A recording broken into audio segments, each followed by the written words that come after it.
Bismillahirrahmanirrahim. Assalamualaikum warahmatullahi wabarakatuh. Perkenalkan, nama saya Sulaiman, mahasiswa Universitas Al-Ihya Kuningan semester 2. Dengan video ini untuk memenuhi tugas mata kuliah ilmu tafsir, untuk mempresentasikan tafsir masa kodifikasi.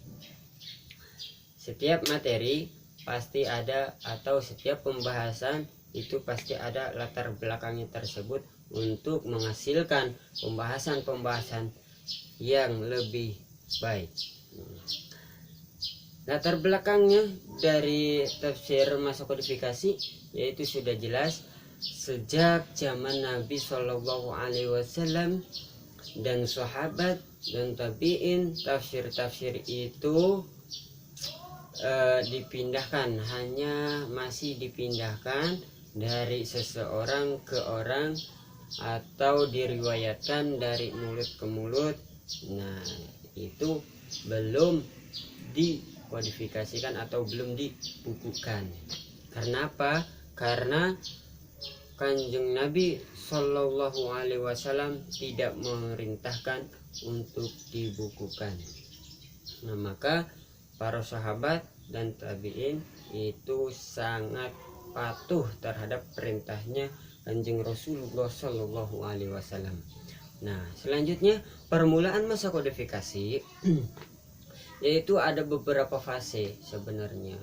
Ya, fase kodifikasi sebagai fase ketiga dalam perkembangan tafsir dimulai sejak dikenalnya mode kodifikasi atau pembukuan, yaitu pada periode akhir Bani Umayyah dan awal Khalifah Bani Abbasiyah sebenarnya.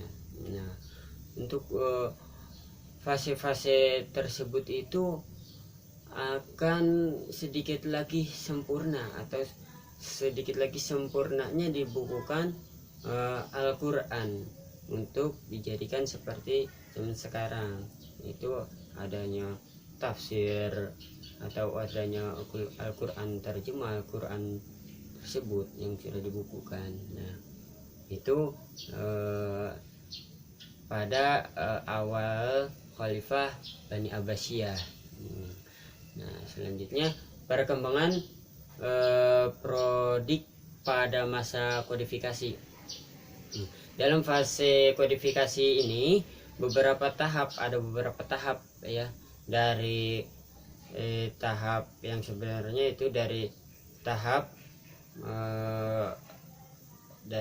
Rasulullah, atau dari tahap Kanjeng Nabi pertama dakwah, pertama menyampaikan, itu sudah ada yang membukukan, namun tidak ditulis pada buku yang tertentu, namun masih pada batu-batuan, masih pada pelepah-pelepah korma, masih pada tulang belulangnya unta. Nah, dari masa atau dari zaman Kanjeng Nabi juga udah ada yang mengkodifikasi, namun tidak secara terang-terangan karena takut dan masih patuh terhadap perintah Nabi Shallallahu Alaihi Wasallam.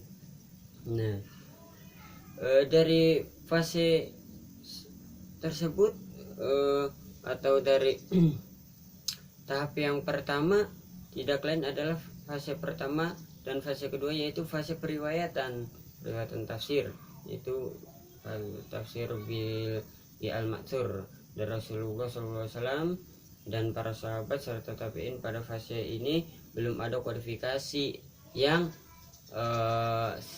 disetujui oleh Nabi Shallallahu Alaihi Wasallam, atau kodifikasi yang sistematis.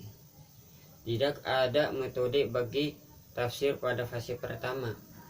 Kodifikasi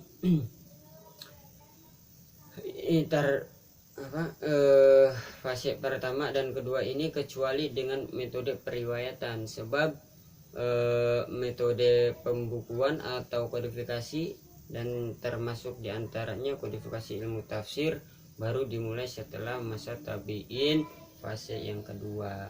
Nah, baru ada pada fase tabi'in itu diadakannya secara sistematis untuk kodifikasi Al-Quran. Soalnya dari masa sahabat itu sudah ada perintah setelah Nabi, yaitu pada zaman sahabat. Pada zaman sahabat itu udah ada perintah dari Khalifah Abu Bakar dan Umar untuk mengkodifikasikan Al-Quran, karena semakin banyak penghafal Al-Quran yang gugur di medan perang, jadi takut akan hilangnya Al-Quran dan takut tercampurnya Al-Quran dengan hadis. Maka dari fase sahabat tersebut memerintahkan kepada sekretaris pemimpin khalifah itu untuk membukukan Al-Quran dan hadis. Nah, dari fase tabi'in itu sudah ada metode untuk menulisnya, yaitu supaya berurutan dan mudah dipahami. Selanjutnya yaitu untuk mengkodifikasi Al-Quran tersebut ada beberapa tahap sebenarnya, yaitu pada tahap yang pertama tafsir masih belum dibukukan secara sistematis. Yang pertama itu ya, dari zaman sahabat ya, belum ada secara sistematis, yaitu disusun secara berurutan, namun hanya ada dalam hafalan, hafalan saja, ayat demi ayat dan surat demi surat Al-Quran sampai akhir, tetapi hanya merupakan usaha sampingan dari para ulama dan rangka mengumpulkan hadis-hadis yang tersebar di berbagai daerah, karena pada waktu itu para ulama lebih memprioritaskan terhadap hadis, sehingga tafsir hanya merupakan salah satu bab dari sekian banyak bab yang dicangkupnya, dan tafsir tersebut dilakukan dalam bentuk bagian dari pembukuan hadisnya ya, dari tahap pertama. Nah itu terus tahap yang kedua itu munculnya ulama yang menulis tafsir secara khusus dan berusaha memisahkan antara penafsir Al-Quran dari usaha pengumpulan dan pembukuan hadis, serta menjadikan sebagai suatu ilmu yang berdiri sendiri. Al-Quran ditafsirkan secara sistematis sesuai dengan tertib mushaf. Usaha ini mulai berlaku dari akhir abad ke-3 Hijriah dan berakhir pada awal abad ke-5 Hijriah ya. Tahap kedua yaitu memisahkan antara hadis dan Al-Quran.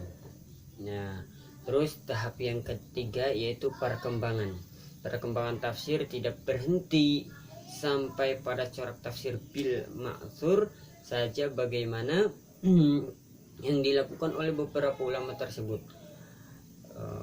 yaitu berlanjut pada perkembangan berikutnya, di mana muncul sejumlah penafsir, sejumlah mufassir yang dalam aktivitasnya mulai meringkas sanad-sanad dan menghimpun sebagai pendapat tanpa menyebutkan pemiliknya. Oleh karena itu terjadilah pemalsuan dalam bidang tafsir yang mengakibatkan bercampurnya antara riwayat yang sahih dan tidak sahih. Ya, dari tahap pertama itu hanya adanya hafalan-hafalan. Nah, semakin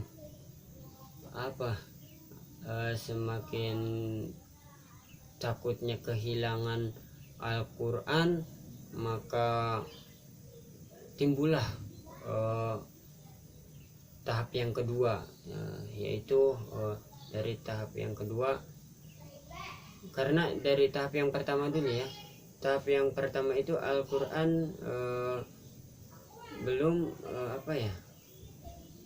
belum menjadi hukum terbukukan, namun banyaknya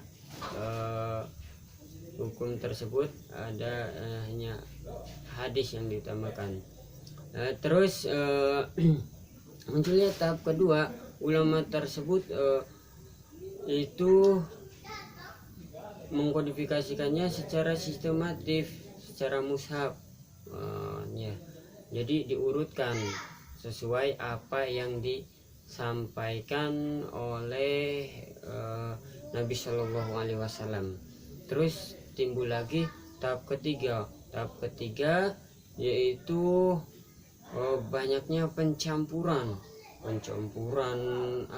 hadis dan tidak mencantumkan sanad-sanadnya. Nah, dari situ ada kesulitan ya. Dari tahap ketiga itu sangat sulit untuk para tabi'in sahabat tersebut. Maka akan diadakannya tahap yang keempat, yaitu sejalan dengan perkembangan ilmu pengetahuan, maka pembukuan tafsir sudah mulai mencapai kesempurnaan yang ditandai dengan banyaknya cabang ilmu pengetahuan serta banyaknya mazhab yang bermunculan, sehingga para mufasir dan dalam menafsirkan Al-Quran berpegang pada pemahaman pribadi dan mengarah kepada sebagai kecenderungan. Ya, dari tahap ketiga itu kesulitan, banyak yang mempalsukan hadis-hadis atau menjadikannya hadis itu bohong. Ya, dari tahap ketiga, maka akhirnya para tabi'in itu menggali lagi ilmu-ilmu seperti mengetahui sanad-sanad, untuk mengumpulkan sanad-sanadnya dan periwayat-periwayatannya secara yang sahih dan mutawatir tersebut, yang dapat dipercaya. Nah, tahap yang keempat yaitu tahap yang penyempurnaan. Namun tahap keempat itu banyak yang menafsirkan Al-Quran dengan munculnya pendapat-pendapat seseorang yang timbul dari diri sendiri. Itu bisa saja timbul dari nafsu atau timbulnya mazhab-mazhab yang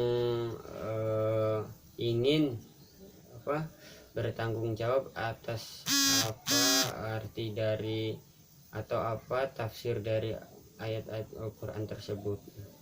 Ya. Terus selanjutnya saya cukupkan materi ini dengan kesimpulannya yang di atas tersebut, yang sudah saya paparkan, yang sudah saya sampaikan.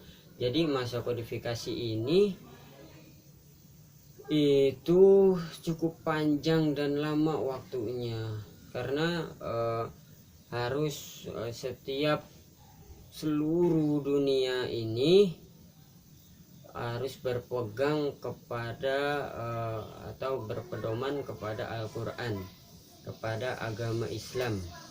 Nah, itu cukup lama karena harus menyamakan, harus membukukan Al-Quran itu sama, seluruh dunia ini harus sama, dari tersusunnya dari awal Al-Fatihah sampai akhirnya An-Nas, surat An-Nas tersebut ya.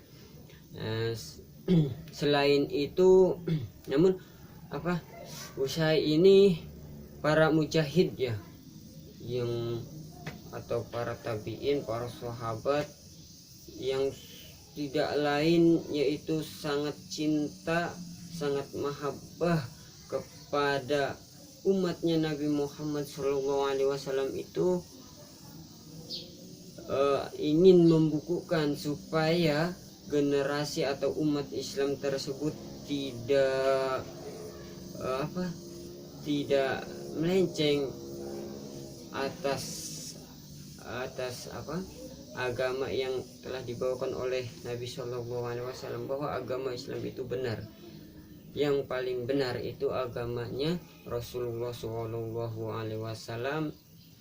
Nah, akhirnya para mujahid itu membukukan, mengkodifikasikan Al-Quran, dan tujuan mengkodifikasikan tersebut yaitu untuk memudahkan atau memahami hukum-hukum, atau supaya generasi yang akan datang itu lebih baik dari para mujahidnya sendiri, dan untuk membedakan antara Al-Quran dan hadis. Mungkin cukup sekian presentasi dari saya, kurang lebihnya mohon maaf. Diakhiri wabillahi taufik wal hidayah. Wassalamualaikum warahmatullahi wabarakatuh.